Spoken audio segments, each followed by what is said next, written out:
Mukulikeyo bannaffe. Olwaleero BBS Terefayina yeegasse ku ggwanga n'ensi yonna okukuza olunaku lw'abakyala. Abakulira ekitongole ebyenjawulo mu Terefayina bawaddeyo ofiisi zaabwe eri abakyala olunaku lwaleero era nga ffe tusiibye wano nga tukakkalabya emirimu.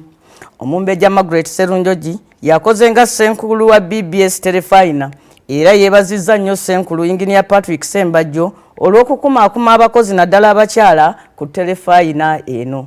Mwetunuulireko nammwe mulabe nga bwe gubadde.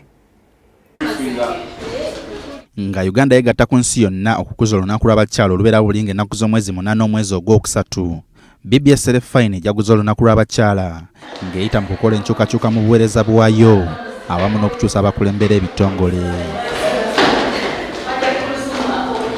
Enkyukakyuka eno esookeddemu ofiisi ya Ssenkulu omukungu Engineer Patrick Ssembajjo era omumbejja Margaret Sserunjogi yakoze nga Ssenkulu wa Terefayina ate nga mu ofiisi ya myuka Ssenkulu bulijjo ekulirwa Stephen Dunstan Busuulwa. Olwaleero mubaddemu omwami wa Kabaka ow'eggombola ya Nabweru Mutuba 2 omumbejja Mariam Ndagire ate nga mu ofiisi yakulira abakozi omubadde nga mutuula omukyala Petwa Lutu mubaddemu omukyala Rachel bali mwezo. Hajara Namukwaya wagwe gomanyi nga Spice Diana yakoze nga akulira ebigenda ku mpewo ate Dr. Kruthum Gumisiriza nakola nga akulira ebyensimbi. Bano basoose kutuula mu lukiiko olwa TMT okuteesa ebinaakolebwa olwaleero. Tukuza olunaku lw'abakyala mu nsi yonna era omulamwa gwaffe gugamba nti omukyala omwanjo. Ssaabasajja yasiimye obuweereza bwonna n'abulekera ffe abakyala olunaku olwaleero. Oluvannyuma akulira abakozi Petwa Lutu abalambuza ebitongole mwe bagenda okukolera era buli omu n'akwasibwa woofiisi. Akoze nga Ssenkulu wa BBS omumbejja Margaret Sserunjogi era nga ye mukyala wa Meeya w'e Kawempe Dr. Emmanuel Sserunjogi yeebazizza Ssenkulu wa Terefayina n'abakozi bonna olw'okubeera abeerufu ate n'okuweereza obulungi.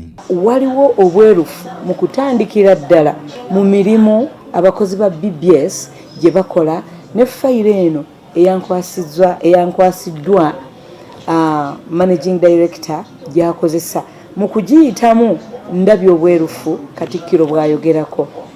N'olwekyo mbaagaliza okwongera okukola obulungi n'okwongera okutambulira mu bwerufu. Omumbejja Margaret Sserunjogi era atendereza omutindo gw'ebiweerezebwa n'okukolebwa ku Terefayina. Okwanirizibwa kw'endabye ku BBS kumpadde emirembe ne mmanya nti ekitongole kyenzizeemu kitongole kirungi. Abakozi b'amaanyi, abakozi balina mbalabyemu ekirabo ky'okwagala. Omwami wa Kabaka ow'eggombola ya Nabweru Mutuba 2 omumbejja Mariam Ndagire asabye abakyala okwenyigira mu buweereza basobole okutuuka ku ntikko y'ebiruubirirwa byabwe. Kubiriza abakyala bonna gye bali ebifo bino tubisobola tubyenyigiremu twenyigire mu nkola y'emirimu mu kukola emirimu naddala mu offices nga zino bw'obanga ekintu okirinamu obumanyirivu tugende tusituke tugende tukole. Spice Diana, Kruthum Gumisiriza, Rachel bali mwezo ne Josephine Kasata akulira Mothers Union mu Buganda bogeddeko ebyo bye basanze mu buweereza olwaleero. Nnyimizaako n'abakozi ne mmanyi engeri ebintu ebitambulamu wano emirimu gitambula.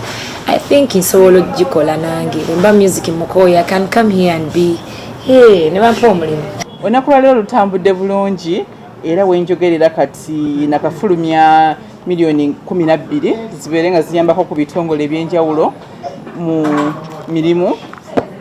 Ekinsanyusiza nti waliwo nandeetedde budget nga bagenda kuyamba ku bakyala ku ddwaliro wali eri ninsanyukira ddala nga nyanga okwaprovinga. Njagamba nti embeera y'abakozi tebaddembi okutwaliza wamu nga manyi nti service yaffe ku BBS TV eri ku mutindo era tujja kwongeramu amaanyi okutraininga abakozi baffe okulaba nti tufuuka the top TV esingidde ddala obuweereza obulungi mu ggwanga. Bino binyuma bwe bakubuuza ku bibuuzo bw'oddamu ne bwe bituuka okusoma oba osomera ddala ekyo kyennyini kye beetaaga era ekigenda okugenda mu maaso.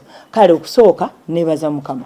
Ekyokubiri kimpadde okutegeera bakyala bannanga abatuula wano ssente tebali ezaabwereere. BBS Terefayina yakoledde ddala enkyukakyuka olw'okussa ekitiibwa mu bakyala era abakyala b'enjawulo omuli Joanita Kawalya owa Afrigo Band, Dembe Zayo omukozi ku radio, omuyimbi Zafaran okuva mu Swangs Avenue, Nina Rose, Irene Namatovu, Lady Titi, omubaka omukyalo owa Kampala Shamim Malende ne Betty Nambozi omubaka owa Mukono, bonna baweereza mu programu n'amawulire ku BBS Terefayina. Sulaiman Sebugwawo, BBS Terefayina.